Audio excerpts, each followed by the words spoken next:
ഓൺലൈനിൽ നിന്ന് വരുത്തുന്ന എല്ലാവരും ഓൺലൈനിൽ നിന്ന് വരുത്തുന്ന മിക്കവാറും എല്ലാവരുടെയും കയ്യിൽ ഇപ്പോൾ ഈ മൈക്ക ഹോളി ലാൻഡ് ഹോളി ലാൻഡ് എന്നാണ് ഇതിൻ്റെ പേര്. ഇവരുടെ ഇപ്പം ഇതിൻ്റെ പുതിയത് ഇറങ്ങിയിട്ടുണ്ട്. ഇത് ഇച്ചിരി പഴയ മോഡലാണ്, ഒരു വർഷം കഴിഞ്ഞ മോഡൽ. ട്രെൻഡിങ്സ് ആണ്. ഇപ്പം എനിക്ക് തോന്നുന്നു 9 രൂപ കണ്ടേ ഇപ്പോൾ ഉള്ളൂ. 600 ഞാൻ മേടിക്കുമ്പോൾ 14 രൂപ അത്രയും താന്നില്ലേ.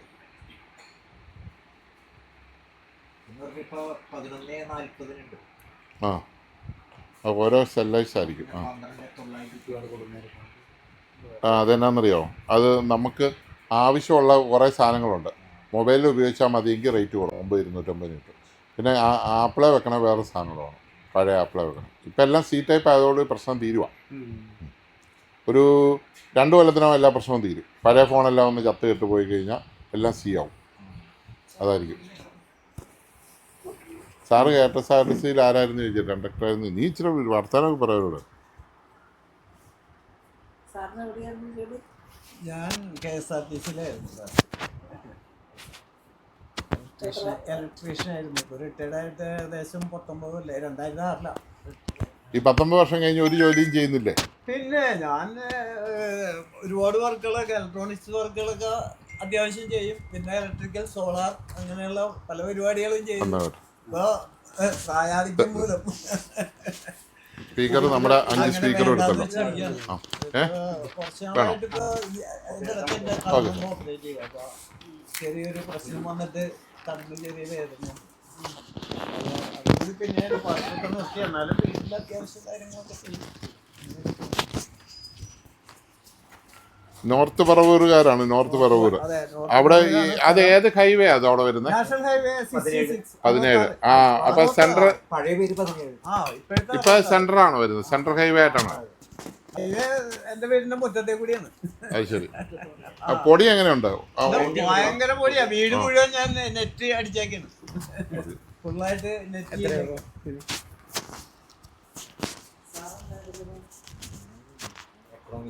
സ്റ്റാറ്റിസ്റ്റിക്സ്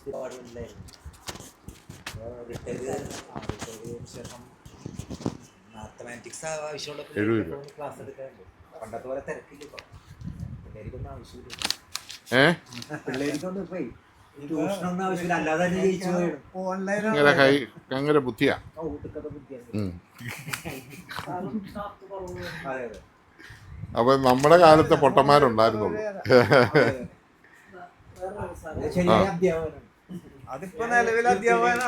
നിലവിൽ അധ്യാപകനാണ്.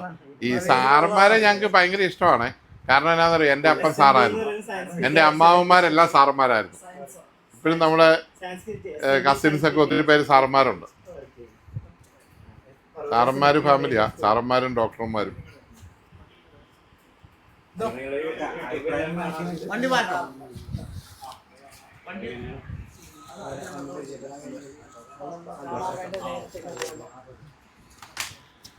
അപ്പൊ ഇനി നോർത്ത് പറവൂര് പോകുമ്പോ ഇവരെയൊക്കെ അന്വേഷിക്കാം. ഇവരെല്ലാം റോഡ് പണി ആയിട്ട്. ഇത് ബോംബെന്ന് വന്ന സാറല്ലേ?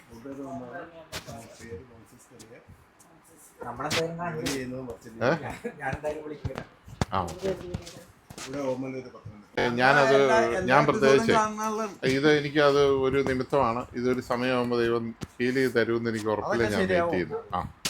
അല്ല, ഞാൻ അതിനകത്ത് അതെ, അങ്ങനെ കിട്ടിയാലേ കാര്യമുള്ളൂ. കൂടുന്നൊന്നുമില്ല സമൂഹത്തിന് എല്ലാവർക്കും ആവശ്യം. ഇപ്പൊ നിലവിൽ 1 വർഷമായിട്ട് അങ്ങനെ കൂടുന്നൊന്നുമില്ല. അതെ അതെ അതെ. ഞങ്ങൾ അങ്ങനെ ഒരു വിശ്വാസത്തിലാണല്ലോ ഞങ്ങൾ ഇത്രയും ദൂരത്ത് ഇവിടെ വന്ന് ഈ കാര്യങ്ങളൊക്കെ. അതല്ല, ഒരു സ്ക്രൂവിന്റെ കാര്യത്തിൽ അത് പുള്ളി വളരെ കെയർ ആയിട്ട്. ഇലക്ട്രോണിക്സിലെ ഏറ്റവും അടിസ്ഥാനമായിട്ട് സ്ക്രൂവാണ് ഏറ്റവും. ഇപ്പം നമ്മളെ സംബന്ധിച്ച് ഞാനിവിടെ ഒരു 10-30 ജോലിക്കാർ ഇവിടെ ഉണ്ടായിരുന്നു. 30 ജോലിക്കാർ ഇവിടെ ഉണ്ടായിരുന്നു. അവരെല്ലാം ഞാൻ മേയിച്ചുകൊണ്ടിരുന്ന പല രീതിയിൽ. കുറേ ആൾക്കാർ മരിച്ചുപോയി, കുറേ ആൾക്കാർ വേറെ ഇത് പോയി, കുറേ ആൾക്കാർ വേറെ പരിപാടിയായിട്ട് പോയി. പിന്നെ നമ്മൾ നല്ല കഴിവുള്ള ഒത്തിരി ആൾക്കാരുടെ സേവനം നമ്മൾ സ്വീകരിക്കും. കാരണം എന്ന് വെച്ചാൽ ഇപ്പോൾ നല്ല കഴിവുള്ളവർ കുറവാണ്, ഇപ്പോൾ സ്വീകരിക്കാൻ തയ്യാറാണ്. ഞാൻ 2-3 നല്ല ടെക്നീഷ്യന്മാരെ കിട്ടി അവർക്ക് പണിയാനുള്ള സെറ്റ് കൂടി ഇരിപ്പുണ്ട്. എന്നെക്കൊണ്ട് തന്നെ ഇത് പറ്റിയില്ല. പറഞ്ഞു മനസ്സിലായില്ലേ? ഓരോ മനുഷ്യൻ്റെ അറിവ് ഇപ്പം നമുക്കറിയാമല്ലോ, ഒരു ടീം വർക്കാണല്ലോ എല്ലാം. ഒരു സാധനം ഒരു ടീം വർക്ക്. ഒരു ടീം നല്ല ടീം ഉണ്ടെങ്കിൽ നമുക്കിപ്പോൾ ഒരാൾ ചിലപ്പോൾ പാനൽ ചെയ്യാൻ മിടുക്കനായിരിക്കും, ചിലർ ബോർഡ് ചെയ്യാൻ മിടുക്കനായിരിക്കും, ചിലർ വേറെ പല കാര്യങ്ങൾക്കും മിടുക്കായിരിക്കും. അപ്പോൾ ഒരു ടീമായിട്ട് അങ്ങ് ചെയ്യുവാൻ വളരെ ഈസി ആയിട്ട് കാര്യങ്ങൾ പോകും. അങ്ങനെ പൊക്കോണ്ടിരുന്ന ആളാണ് ഞാനത് പഠിച്ചിറങ്ങുന്ന പിള്ളേരെല്ലാം നാട് ഇവിടെ ഇവിടെ ആരും ഇല്ല, ഒരു ടീമിനെ ഉണ്ടാക്കാൻ തന്നെ പറ്റുന്നില്ല. അപ്പൊ അതുകൊണ്ട് ആരും ഇത് സർവീസ് ചെയ്യാൻ കഴിയില്ല. പിന്നെ ഒരു ഉള്ളതെന്ന് പറഞ്ഞാൽ അറ്റവും മുറി അറിയാവുന്നവന്മാര് അവന്മാരുടെ ഹെഡേക്ക് എന്ന് പറഞ്ഞ് തലക്കനം എന്ന് പറഞ്ഞാൽ അങ്ങേറ്റത്തെ തലക്കനം ചുമ്മാ വന്നിരിക്കും. 1000 രൂപ വന്നാൽ 2000 രൂപ വന്നാൽ ഒരു കുട്ടയ്ക്കാൻ ചെയ്യല. പിന്നെ അവനുണ്ടാക്കുന്ന വിഷയം കൂടെ ഞാൻ തീർക്കണം. അവിടെ ഞാൻ ആരെയും എടുക്കാത്ത, വേറെ ഒന്നും വിചാരിക്കാം. ഇപ്പൊ നമ്മളിപ്പോ ഒരുത്തനെ ഇപ്പൊ എന്റെ തന്നെ നമ്മുടെ തന്നെ ഇവിടുന്ന് പോയ പിള്ളേരുണ്ട് പഠിച്ചിട്ട്. ഇപ്പൊ അവരെ വിളിച്ചു കഴിഞ്ഞാല് വന്ന് വേണേ ഒരു സെറ്റ് കൊടുത്ത് ഇത് റെഡിയാക്കി തന്നേരെ, പീസ് വർക്ക് പറഞ്ഞാൽ ചെയ്തു തരുന്നവരുണ്ട്. അവരെ പോലും ഞാനിപ്പോ തക്കാലം വിളിക്കുന്നില്ല, പറഞ്ഞു മനസ്സിലായില്ലേ, അത് ചെയ്തു തരും.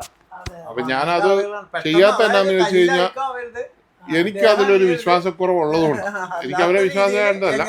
ഇപ്പൊ ഞാൻ നോക്കുന്ന പോലെ ഇനി വേറൊരാൾ നോക്കുമെന്ന് എനിക്ക് പറയാൻ പറ്റും. അതുകൊണ്ടാണ് ആ അത്രയ്ക്ക് എന്നെ കാണാനായിട്ട് ബോംബെന്ന് വന്ന ഒരു സാറുണ്ട്, പുള്ളിയെ പിന്നെ അത്രയ്ക്കാം. ഇവര് നോർത്ത് പറവയിൽ നിന്ന് വന്നവരാണ്. ഓരോരുത്തരുടെ പേരെന്ന് പറഞ്ഞു. ലാക്ടോ കിങ് ഉണ്ട്, പിന്നെ ലാക്ടോജിൻ ഉണ്ട് അല്ലേ. ലാക്ടോജിൻ മാത്രമായിട്ട് കഴിക്കുള്ളായിരുന്നു ചെറുപ്പത്തിൽ. അങ്ങനെ ലാക്ടോ ദാസ് എന്ന് പേരാക്കി. ആ പേരിട്ടപ്പോ തൊട്ടേ പിന്നെ ലാക്ടോജിൻ കഴിക്കുന്നുണ്ട്. ഇപ്പൊ തമാശ ചോദിക്കുന്ന കേട്ടോ, അതൊന്നും തോന്നല്ലേ. ഇപ്പൊ സ്കൂളിൽ പഠിപ്പിക്കുകയാണോ? ആ, അപ്പൊ സൂക്ഷിക്കണം, പിള്ളേരെല്ലാം കൂടെ വാരും. പിള്ളേര് സാറിനെ വാരും. പിള്ളേരെങ്ങനെയാ പേര് വിളിക്കുന്നത്? ലാക്ടോ സാർ. സാറിന്റെ പേരെങ്ങനെ? ജയരാജ് ശശിധരൻ. KSRTCയിലെ പഴയ സ്റ്റാഫായിരുന്നു. KSRTC ഇപ്പൊ ഒരു രക്ഷപ്പെട്ടെന്ന് തോന്നുന്നല്ലേ?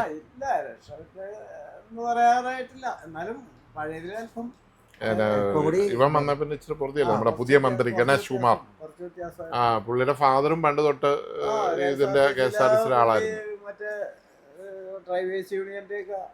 പുള്ളിയും. പക്ഷെ അവര് ഭയങ്കര കൊട്ടാരക്കരയില് ഭയങ്കര നല്ല ഫാമിലിയാ. അത് അവർക്കാരുടെ ഒന്നും വേണ്ട, മനസ്സിലായില്ല. അതിൻ്റെ കൊണ്ട് പിന്നെ ഗണേശന് കുറച്ച് ജെന്യൂനാന്ന് തോന്നുന്നു. പുള്ളി ആ മറ്റേ വണ്ടിയുടെ ഇതൊക്കെ ഒട്ടിക്കാനും ഒക്കെ നല്ലൊരു മന്ത്രിയായിട്ട് എനിക്ക് ഫീൽ ചെയ്തു. പിന്നെ അതിനെതിരഭിപ്രായം ഉള്ളവർ ചിലപ്പോൾ കാണും. അതൊക്കെ രാഷ്ട്രീയം. ഞാൻ രാഷ്ട്രീയം നോക്കി പറഞ്ഞതല്ല, എനിക്ക് രാഷ്ട്രീയമൊന്നുമില്ല. നല്ല കാര്യങ്ങൾ ചെയ്യുന്നവർക്ക് ഇപ്പം നരേന്ദ്രമോദി നല്ല ചെയ്താൽ നരേന്ദ്രമോദി നല്ല ചെയ്തെന്ന് ഞാൻ പറയും. പിണറായി വിജയൻ സാർ ചെയ്താൽ പുള്ളി നല്ലതെന്ന് ചെയ്യും. നമുക്കിപ്പോൾ നമ്മുടെ രാജ്യത്ത് ഒരു നന്മ ഉണ്ടാകണം, നമ്മുടെ കൂടെയുള്ള ആൾക്കാർ സന്തോഷമായിട്ട് ജീവിക്കണം. അതിനപ്പുറം മറ്റേ രാഷ്ട്രീയം എന്ന് പറയുമ്പോൾ ആര് വന്നാലും ഇപ്പൊ ആ റോഡ് വരുമ്പോ തന്നെ നിങ്ങൾക്ക് മനസ്സിലായില്ലേ, അവിടുത്തെ ഒരു നിങ്ങളുടെ റോഡ് കാണുമ്പോൾ നിങ്ങൾക്ക് ഒരു അഭിമാനമല്ലേ. പാലും ഓവർ ഇതുമെല്ലാം ചെയ്യുന്ന കണ്ടപ്പോഴേ നമുക്ക് അത്ര നമ്മുടെ നല്ല റോഡൊക്കെ ആകല്ലേ. റെയിൽവേ സ്റ്റേഷൻ ഒന്നും പഴയ പോലെ പണ്ട് നമുക്ക് അതിനകത്ത് ഇരിക്കാൻ പറ്റില്ല. ഇപ്പൊ റെയിൽവേ സ്റ്റേഷനൊക്കെ നല്ല ക്ലിയർ ആയി. ഞാനൊരു കാര്യം പറയാം, വന്നതിലും കണ്ടതിലും സന്തോഷം. സ്വർണ്ണമോതിരം വേണേ ഊരിയെടുക്കാം. അപ്പൊ ഈ 2 കളർ ഇട്ടതിന്റെ കഥ തന്നെ? 2 സ്റ്റോൺ ആണ്. അതിൽ ഒരാൾക്ക് 2 ഇടാൻ പറ്റുമോ? 300 അത് നമുക്ക് അത് ജാതകം വെച്ചിട്ട് അത് യോജിക്കണത് അനുസരിച്ചാണ് ചെയ്യണത്. ജാതകം വെച്ച് നോക്കും. ആദ്യം നമ്മള് രാശിയം പറഞ്ഞില്ലേ, ഏത് ഇതിട്ടാ പിന്നെ എന്തൊരു ഗുണം ഉണ്ടായിട്ടുണ്ടോ? ഗുണം ഉണ്ടായിട്ടുണ്ട്. ഉണ്ട്. എന്റെ വ്യാഴം 8-ലാണ്. അപ്പൊ അതിനുവേണ്ടി ഞാൻ ഇട്ടാണ്. ഞാൻ പഠിച്ചിട്ട് തിരുവനന്തപുരത്ത് ഒരു സാറിന്റെ അടുത്ത് പഠിച്ചിട്ട് ഞാൻ തന്നെ ചെയ്ത ആ ഗുരുനാഥനില്ലേ, നമുക്ക് ഈ സാധനം ഇത് ഒറിജിനൽ ആണോ എന്ന് തിരിച്ചറിയണ്ടേ? ഈ ഒറിജിനൽ ആണെന്ന് അറിയണത് ഡയമണ്ട് മാത്രം ഒരു ടോർച്ച് ലൈറ്റ് പോലത്തെ ഒരു സാധനം ഉണ്ട്. അങ്ങനെ ഡയമണ്ടിനെ തിരിച്ചറിയാം. ഇത് 5000, ഇത് അധികം പൈസ ഇല്ല. ഇത് നാച്ചുറലാണ്. Red coral. ഈ ശരിക്കും ഇത് എവിടെയാ ഉണ്ടാകുന്നത്? ഇത് കടലില് മറ്റേ ഈ പേളിനകത്തോ ചിപ്പിക്കകത്തോ അതുപോലത്തെ സാധനമാണ്. ഇത് വ്യത്യാസമുണ്ട്. ഇത് ബ്ലൂ സഫയർ. ബ്ലൂ ആണോ? അല്ല, യെല്ലോ സഫയർ. അത് വളരെ കുറവാണ്. ഇല്ല, ഇതുണ്ട്. ഇതെന്ന് പറഞ്ഞാൽ പല വിലയുണ്ട്. ശ്രീലങ്കൻ സ്റ്റോണിനാണ് ഏറ്റവും വില. അതെയോ? ഈ എല്ലാ കല്ലും അല്ല, ഇതിന് അത് ഈ അറ്റത്ത് വരുന്നോണ്ടായിരിക്കും ഒഴുകി. അതെന്താണെന്ന് അറിയില്ല. ശ്രീലങ്ക ഏറ്റവും അടിയിലല്ലേ നിൽക്കുന്നത്. 3 C ആണ് ഇതിനകത്തെ. 3 C ആണ് പ്രധാനം. കളർ, ക്ലാരിറ്റി, പിന്നെ ഇതിന്റെ ഒരു ഗ്രേറ്റിംഗ് ഉണ്ട്, കട്ടിങ് ഇല്ലേ, ഈ ടോട്ടൽ ഇന്റേണൽ റിഫ്ലക്ഷൻ എന്നൊക്കെ പഠിച്ചിട്ടില്ലേ ആ സാധനം. അപ്പൊ ഒരു റേ കയറി കഴിഞ്ഞാൽ പൂർണ്ണമായും ഒരിക്കലും അകത്ത് ഹോളല്ലേ, ഹോളായിട്ട് നമ്മുടെ കയ്യെ അപ്പൊ ആ റേസ് ഒരെണ്ണം ഞാൻ ഇട്ടാ, ഞാൻ ഇപ്പൊ ഒത്തിരി നാളായിട്ട് ഉപയോഗിക്കുന്നില്ല. Blue sapphire. അയാള് എന്നെക്കാളും പ്രായം കുറഞ്ഞ ആളായിരുന്നു. പ്രായം കുറഞ്ഞവർക്ക് പ്രശ്നം വരും, പ്രായം കൂടിയവർക്ക് വരും. അതെ. ഇപ്പൊ 50 വയസ്സ് കഴിഞ്ഞവരെല്ലാം മരിക്കുന്ന ഇങ്ങനെ ഫേസ്ബുക്കിൽ കാണുമ്പോൾ ഞാനും ആലോചിക്കും, എപ്പോൾ വേണേൽ പോവാം. നമ്മളെ സമയമായിട്ടുണ്ട്. അല്ല അങ്ങനെ സമയം പറയാൻ പറ്റില്ല, എപ്പോൾ വേണേൽ പോകാം. അതിന് പ്രായവും ഇതൊന്നും ഇതല്ല. കൊറോണ വാക്സിൻ ഇല്ലേ, ഒരിക്കലും നമ്മൾ ചെയ്യാൻ പാടില്ലായിരുന്നു. മണ്ടത്തരമായിപ്പോയി. അതാണ് ഏറ്റവും വലിയ മണ്ടത്തരം. കൊറോണ വാക്സിൻ ഇല്ലേ, നമ്മൾ ഒരിക്കലും ചെയ്യാൻ പാടില്ലായിരുന്നു. അത് പക്ഷെ എങ്ങനെയെങ്കിലും കൊറോണ വാക്സിൻ ഞാൻ 2 വാക്സിൻ എടുത്തതാ. അല്ല, 2 എടുത്ത് 3 എടുത്തവന് കൂടുതൽ പണിയാണ്. ആദ്യത്തെ Booster 10 സെക്കൻഡ് കൂടി ആ ഞാൻ ബൂസ്റ്റർ ഒത്തിരി പേരെടുത്ത്. ബൂസ്റ്റർ എടുത്ത് എനിക്ക് പലരെ അറിയാം, മരിച്ചു പോയവരെ അറിയാം. ബൂസ്റ്റർ എടുത്തവർക്കാണ് ഏറ്റവും കൂടുതൽ ഇത് കിട്ടിയത്. ഇതിപ്പോ ശരിക്കും നമുക്ക് സ്ഥിരം വരുന്ന കൂട്ടൊരു പനിയോ ഉള്ളായിരുന്നു, ഈ പറയുന്ന സംഭവമൊന്നും ഇല്ലായിരുന്നു. ഒരു ആന്റിബയോട്ടിക് എടുക്കരുതെന്നൊക്കെ പറഞ്ഞ് കൂട്ടിയതാ.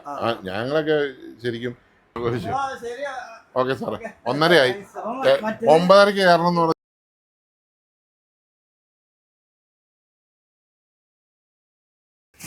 അത് ഉണ്ടാക്കുന്നതിന്റെ പിടിച്ചോ. പന്നിയിറച്ചി ഉണ്ടെന്ന് തോന്നുന്നു അവിടെ. ഒത്തിരി പേര് പന്നിയിറച്ചി തിന്നാൻ വരുന്നുണ്ട്. അപ്പം നല്ല പോത്തിറച്ചി, പന്നിയിറച്ചി. ആ കടക്ക് എന്നാ പേരെന്നാടാ? മോഹനൻ. ഞാനൊരു 1-2 പ്രാവശ്യം ഞാൻ അതിൽ പോയപ്പോൾ ഒന്ന് പിടിച്ചിടണമെന്ന് ഓർത്തു. പിന്നെ ഒത്തിരി പേര് പിടിച്ചിട്ടിട്ടുണ്ട്. ഇനി എന്നാ പിടിച്ചിടാനാന്ന് ഓർത്ത്. പക്ഷെ ഞങ്ങൾക്ക് അവിടെ കയറിയിട്ട് സാറ്റിസ്ഫൈഡ് ആണ്. ഇപ്പം അതിൽ വല്ലതും നമ്മൾ പോയിട്ടുണ്ട്, അല്ല പാലാ വരെ പോയാലും ഒരു 2 കിലോമീറ്റർ വണ്ടി ഓടിച്ചു വന്ന് അവിടെ വന്ന് കഴിച്ചാലും ലാഭം. പറഞ്ഞത് ലാഭത്തിൻ്റെ അല്ല, അവിടുന്ന് ഒരു ഫുഡ് കഴിച്ചിട്ട് നമുക്ക് ആയം ഉണ്ടായത് മറ്റേ ഈ എണ്ണ കണ്ടെന്ന് മാത്രമേ ഉള്ളൂ. ഈ ചിലപ്പോൾ ഈ ഇവരുടെ ഏത്തക്കാ ബോളിക്കകത്ത് എണ്ണ കുടിക്കാറുണ്ട്, അത് ചില എണ്ണയുടെ ആയിരിക്കും. അല്ലാതെ ഒരു കംപ്ലൈൻറ്റോ ഒന്നും കണ്ടില്ല. ബീഫൊന്നും കഴിച്ചിട്ട്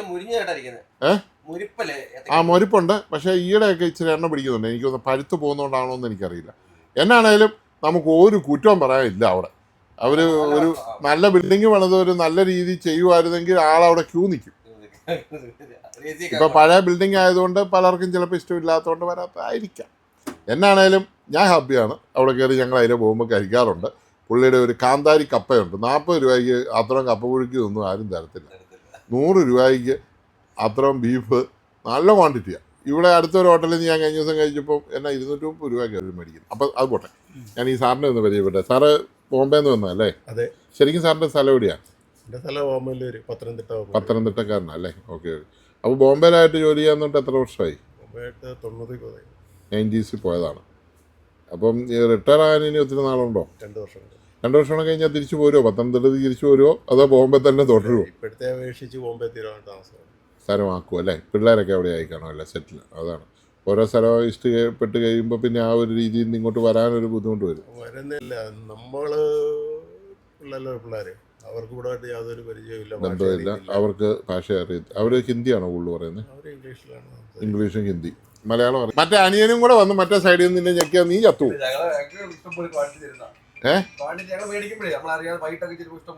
അത് കൂടുതൽ ഒരാളെയും കൂടെ നമുക്ക് ഈ ഏരിയ കാണാനില്ല. ഒരാളെയും കൂടെ മരുന്നിന് പുള്ളി നല്ല പെരുമാറ്റമാണ്. എല്ലാവരെയും പുള്ളി മൈൻഡ് ചെയ്യുന്നുണ്ട്, എല്ലാം ചെയ്യുന്നുണ്ട്, ഒരു കുഴപ്പമില്ല. പുള്ളി ഇടയ്ക്കൊക്കെ പോയി ഒരു ചായയൊക്കെ മേടിച്ച് കുടിച്ച് പുള്ളി ഞാൻ അറിഞ്ഞു. പുള്ളി അനിയൻ ഇടയ്ക്കുണ്ട് വരുന്നുണ്ട്. പുള്ളി നല്ല ആ ഓപ്പോസിറ്റ് കാണുന്ന കിയാടെ കാറ് കിടക്കുന്നതാണോ പുള്ളിയുടെ വീട്? ഓക്കെ. പുള്ളി എന്നോട് പറഞ്ഞു എവിടെയാണ് വീട് എന്നൊക്കെ പറഞ്ഞു. എന്താണേലും അതിലെ പോകുന്ന എല്ലാവരും ഒരു ഏത്തക്കാ ബോളി, ഒരു ബീഫ് ഫ്രൈയും ബീഫ് കറിയും കഴിക്കുന്നത് നല്ലതായിരിക്കും. അടിപൊളിയാണ്. സാറേ അതിൽ പോയിട്ടുണ്ടോ? വള്ളിച്ചിറയല്ലേ സ്ഥലം? അതായത് പാലായിൽ നിന്ന് ഒരു 2 കിലോമീറ്റർ അല്ലേ ഉള്ളൂ? 3 കിലോമീറ്റർ. വള്ളിച്ചിറ എന്ന് പറഞ്ഞാൽ അത് കട തിരിച്ചറിയാനെന്ന് പറഞ്ഞാൽ കടയ്ക്ക് പേരൊന്നുമില്ല. ഒരു 100 കൊല ഇങ്ങനെ തൂക്കിയിട്ടിട്ടുണ്ട്. ഏത്തക്കാ കൊലയാണ്. ഏത്തക്ക ബോർഡൊന്നുമില്ല. മോഹനൻ ചേട്ടൻ എന്നാ പുള്ള പേര് അല്ലേ? മോഹനൻ ചേട്ടൻ്റെ കട എന്ന് പറഞ്ഞാൽ അവിടെ ബീഫ് കറി എന്ന് പറഞ്ഞ ഒരു വെറൈറ്റി ബീഫ് കറിയാണ്. 60 രൂപ കണ്ടേ ഉള്ളൂ ഇതിൻ്റെ കൂടെയുള്ള ബീഫ് കറിക്ക്. സിംഗിൾ 100 രൂപയ്ക്ക് 2 നല്ല പഴംപൊരി ബീഫ് കറിയും കൂടെ 100 രൂപ. പിന്നെ ഫുള്ള് ബീഫ് കറി മേടിച്ചാൽ ബീഫ് കറിക്ക് മാത്രം 100 രൂപയേ ഉള്ളൂ. ലോകത്ത് എവിടെയെങ്കിലും ബീഫ് കറി 100 രൂപയ്ക്ക് കിട്ടും. അത്ര ക്വാണ്ടിറ്റിയാണ് സാധനം. ഞാൻ പറഞ്ഞില്ലേ 235 രൂപ മേടിച്ച കടയിൽ ഉള്ളതിൻ്റെ ഇരട്ടി സാധനം 100 രൂപയ്ക്ക് പുള്ളി തന്നു. ഗ്രേവി കൂട്ടി ചോറുണ്ണാം. എല്ലാത്തിനും ഭയങ്കര ഗ്രേവിയാണ്. ഗ്രേവി എന്ന് പറഞ്ഞാൽ ഒറിജിനൽ നാടൻ നല്ല. ഞങ്ങൾ ആ ടൈമിലൊന്നും അവിടെ വന്നിട്ടില്ല. ഞങ്ങൾ ഒരു പ്രാവശ്യം ഇടയ്ക്കൊക്കെ സമയം കിട്ടുമ്പോൾ, നമ്മളെപ്പോഴും പാലായ്ക്ക് വരുന്നില്ലല്ലോ. അപ്പം നീ സ്ഥിരം അവിടെയാണോ കഴിക്കുന്നത് അതോ വീട്ടിലാണോ? വീട്ടിലൊന്നും ഉണ്ടാക്കില്ലേ? 100 രൂപയ്ക്ക് സ്ഥിരമായിട്ട് കഴിക്കാം. 100 രൂപയ്ക്ക് എങ്ങനെ? ഇപ്പം ഞാനേ ഒന്ന് പോസ്റ്റ് ചെയ്തു. സാർ എന്നാ ഇനി ബോംബെക്ക് എന്നാ പോകുന്നത്? 30 തീയതി. 30 തീയതി ഉണ്ട്. 30 തീയതി ഉച്ചയ്ക്ക് മുമ്പ് പറ്റുമെങ്കിൽ ഞാൻ നോക്കട്ടെ കേട്ടോ. Okay, thank you. ഓക്കെ, എല്ലാവരും അന്വേഷിച്ചായിട്ട് പറയാം. അറിയാനാത്തവരാണെങ്കിലും എന്നെ അറിയുമായിരിക്കുമല്ലോ, അവർ വീഡിയോ ഒക്കെ കാണുന്നുള്ളതുകൊണ്ട് എല്ലാവരും അന്വേഷിച്ചായിട്ട് പറയാം. അവർക്ക് എന്തെങ്കിലും ഗിഫ്റ്റ് കൊടുത്തു വിട്ടേ ചേച്ചി. കാരണം ഇതേ വേറും ഞങ്ങൾ അയക്കുമ്പോൾ ഈ സാധനം ഞങ്ങൾ ഗിഫ്റ്റായിട്ട് കൊടുക്കാറുണ്ട്. ഇപ്പോൾ പല കളർന്നേ ഉള്ളൂ, ഒരേ സാധനമാണ്. ഇപ്പോൾ ഇത് ആൾക്കാർ വിളിച്ചിട്ട് എന്നോട് ചോദിക്കാറുണ്ട്. ചിലർക്ക് അറിയാമായിരിക്കും, അറിയത്തില്ലാത്ത എല്ലാവർക്കും അറിയണമെന്നില്ലല്ലോ എല്ലാ കാര്യം. ചിലർ ചോദിക്കും ആ ഒരു സാധനം ഇതേ വെക്കാനാണോ, സ്റ്റാൻഡാണോ, എങ്ങനെയാണെന്നൊക്കെ ചോദിക്കും. സത്യത്തിൽ ഇത് മൊബൈൽ സ്റ്റാൻഡാണ്. ഇത് നമുക്ക് മൊബൈലിനെ നമുക്ക് ഇങ്ങനെ വെക്കാം. അപ്പോൾ ഈ മൊബൈൽ ഇങ്ങനെ വെക്കാം. ഇതൊരു സ്ലോപ്പ്, അടുത്തത് കുറച്ചുകൂടെ സ്ലോപ്പ്, അടുത്തത് അതിനേക്കാളും കുറച്ചുകൂടെ സ്ലോപ്പ്, നേരെ ഇത് അടുത്ത സ്ലോപ്പ്. നാല് സ്ലോപ്പാണ്. പിന്നെ ഇങ്ങനെ വെക്കാം. ഇങ്ങനെ വെച്ച് നമുക്ക് മൊബൈൽ കാണാം. അപ്പോൾ അങ്ങനെ മൊബൈൽ കാണാനുള്ള ഒരു സിമ്പിൾ സ്റ്റാൻഡാണ്. അത് നമ്മുടെ ഒരു ഉപകാരമായിട്ട് നമ്മൾ എല്ലാവർക്കും അയച്ചു തരുന്നതാണ്. അപ്പോൾ ഇതാണ് അതിൻ്റെ പർപ്പസ്, അല്ല വേറെ യാതൊരു പർപ്പസും ഇല്ല. അയച്ചു തരുന്ന ആംപ്ലിഫയറിൻ്റെ സ്പീക്കറിൻ്റെ കൂടെയുള്ള ഒരു സാധനവും അല്ലത്. അപ്പോൾ മനസ്സിലായി കാണുമെന്ന് വിചാരിക്കുന്നു. നമുക്ക് മൊബൈലൊക്കെ വെച്ചിട്ട് ഫുഡൊക്കെ കഴിക്കുമ്പോൾ മറ്റേ ഇങ്ങനെ കൈ പിടിച്ചോണ്ടല്ലേ ചെയ്യുന്നത്, കയ്യിലൊന്നും പിടിക്കേണ്ടിരുന്ന് നല്ല സുഖമായിട്ട് കഴിക്കാമെന്ന് നോക്കിക്കൊണ്ട്. അതാണ് അതിൻ്റെ ഉദ്ദേശം. അപ്പോൾ സാറിനൊന്നും കൊടുക്കാം. ഓക്കെ സാർ, ചുമല കുഴപ്പമില്ലല്ലോ? ഇഷ്ടമുള്ള കളറാണ്. Thank you. ശരി, ഓക്കെ. നിനക്ക് വേണോ?